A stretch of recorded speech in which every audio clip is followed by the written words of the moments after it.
Salam, ayaqlarda ağrıların 10 səbəbini açıqlayıram. Hamınızı xoş gördüm, videomu bəyəndiyiniz, paylaşdığınız və səhifəmə abunə olduğunuz üçün hamınıza əvvəlcədən təşəkkürümü bildirirəm. Bu ona görə lazımdır ki, videolarımı daha çox insan görsün, baxsın və yararlansın.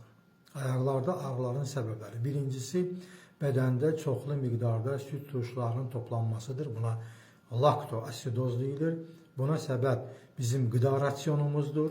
Yəni çoxlu şəkər, karbohidratla qidalandıqda bu zaman ayaqlarda ağrı hissiyatı baş verir. İkincisi, sinir uyuşmasıdır ki, buna işyaz səbəb ola bilir.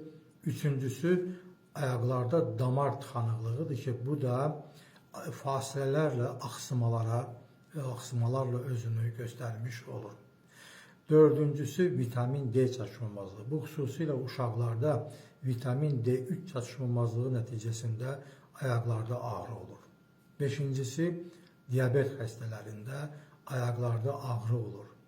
Ona görə də bu zaman köməyə vitamin B1 gəlir. Altıncı səbəb, yastı pəncəlik. Yastı pəncəlik zamanı diz və çanaq nahiyəsi işini normal görə bilmədiyindən ayaqlarda ağrı baş verir. Növbəti səbəb kimi beldə, bel əzəllərində gərginlik. Bel əzəllərində gərginlik ayaqlarda ağrı verir. Növbəti səbəb keçirilmiş travmalar nəticəsində ayaqlarda ağrının olması. Daha bir ayaqlarda ağrıya səbəb olacaq hal dərin venaların trombozudur. Dərin venaların trombozunda deməli tromb əgər qan axınını bloklayırsa, mütləq mənada bu ayaqlarda ağrı ilə müşayiət olunur.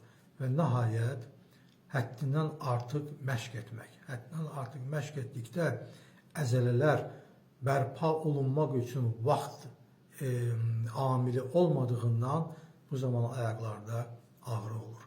Hamınıza can sağlığı arzulayıram. Özünüzdən müğayət olun.